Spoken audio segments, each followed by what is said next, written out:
మనం పాదాలు లేకపోతే నడక అనేది వీలు కాదు. చాలామంది పాదాలని నెగ్లెక్ట్ చేస్తుంటాం మనం అందరం కూడా.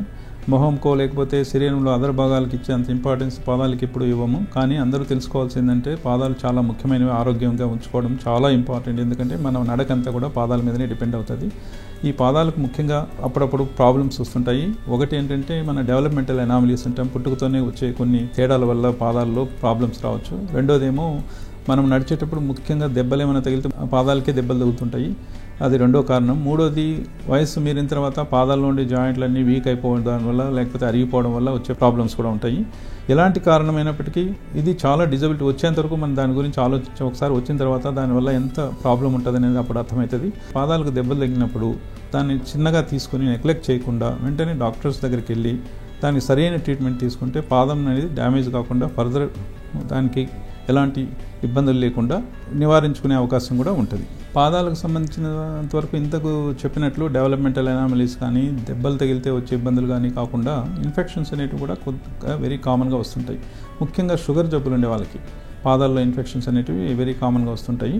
సో ఈ డయాబెటీస్ అండ్ రిలేటెడ్ కండిషన్స్ ఉన్నప్పుడు చిన్న చిన్న గాయమైనప్పటికీ అందులో క్రిములు చేరి ఇన్ఫెక్షన్ వచ్చే అవకాశాలు ఉంటుంది. ఇది కొందరు నెగ్లెక్ట్ చేసి కాలు యాంపుటేషన్ అయ్యేంత వరకు కూడా కాంప్లికేషన్స్ అనేవి తెచ్చుకుంటుంటారు. సో ముఖ్యంగా ఈ షుగర్ జబ్బులు ఉండే వాళ్ళు పాదాల గురించి ఎక్కువ శ్రద్ధ తీసుకోవాల్సిన అవకాశం ఉంటుంది. అనుకోని పరిస్థితుల్లో ఏదైనా చిన్న దెబ్బలు తగిలినా చిన్న చిన్న ఇన్ఫెక్షన్లు వచ్చినా వెంటనే నెగ్లెక్ట్ చేయకుండా డాక్టర్ సూపర్విజన్లో ట్రీట్మెంట్ తీసుకుంటే పాదాలు పోగొట్టుకోకుండా యాంపుటేషన్ అనేటివి అవసరం లేకుండా ప్రొటెక్ట్ చేసుకునే అవకాశం ఉంటుంది. ముఖ్యంగా దీనికి ట్రీట్మెంట్ ఎలా ఉంటుందంటే చాలాసార్లు సింపుల్ మెడిసిన్స్, కొన్ని ఎక్సర్సైజ్ ప్రోగ్రామ్స్, అప్రాప్రియేట్ ఫుట్వేర్ అనేది తీసుకోవాల్సిన అవకాశం ఉంటుంది. దానికి డాక్టర్లు ఎగ్జామిన్ చేసిన తర్వాత ఎలాంటి ఫుట్వేర్ వాడాలనేది వాళ్ళు నిర్ణయిస్తారు.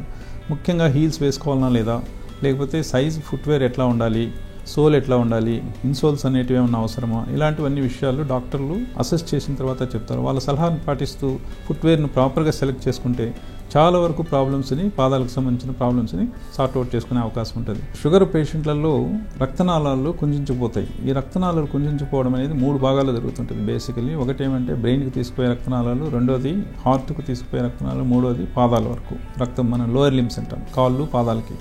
సో కాళ్ళు పాదాలకి కూడా షుగర్ పేషెంట్లలో రక్త ప్రెషర్ అనేది తగ్గిపోతూ వస్తుంది. షుగర్ ట్రీట్మెంట్ సరిగా తీసుకోకుండా నెగ్లెక్ట్ చేసినప్పుడు పాదాలకి రక్తం సరఫరా తగ్గిపోయి అక్కడ ఏదైనా చిన్న దెబ్బ తగిలినప్పుడు హీలింగ్ కెపాసిటీ ఉండదు కాబట్టి పుండ్లు పడిపోవడం, ఆ పుండ్లలోకి క్రిములు చేరి మెల్లిమెల్లిగా కాలంతా కూడా కరిగిపోవడానికి ఆస్కారం ఉంది. దీన్ని డయాబెటిక్ ఫుట్ అంటాం. సో ఇలాంటి కండిషన్స్ గుర్తించి తొందరగా దానికి ట్రీట్మెంట్ తీసుకుంటే చాలా వరకు పాదాలను కాపాడుకునే అవకాశం ఉంటుంది. సో ఇలాంటి ప్రాబ్లమ్స్ ఉండేవాళ్ళు కాళ్ళను ఎలివేషన్ అంటాం, ఎత్తులో పెట్టుకోవడం. అంటే మనం సోఫాలో కూర్చున్నప్పుడు మన ముందర ఒక స్టూల్ పెట్టి దాని మీద మెత్త పెట్టి కాళ్ళు ఎత్తులో పెట్టుకుంటే ఈ వాపు అనేది కొంచెం కంట్రోల్కి వస్తుంది. ఇది కాకుండా ఎక్సర్సైజ్ అనేవి కూడా చాలా ముఖ్యం. పాదాల్లోకి వచ్చిన నీరుని మళ్ళీ తిరిగి మనము హార్ట్కు పంప్ చేయడానికి కండరాలు పంపులాగా ఉపయోగపడతాయి. దీనికి పంపింగ్ యాక్షన్ కోసం పాదాలకు సంబంధించిన కొన్ని ఎక్సర్సైజ్లు అనేటివి మేము చెప్తుంటాము. అది రెగ్యులర్గా చేసుకుంటూ ఉంటే కాళ్ళు ఎలివేషన్ ఎక్సర్సైజ్ అనేది ఈ 2 యాక్టివిటీస్ వల్లనే చాలా వరకు పాదాల్లో ఉండే వాపును తగ్గించుకునే అవకాశం ఉంటుంది.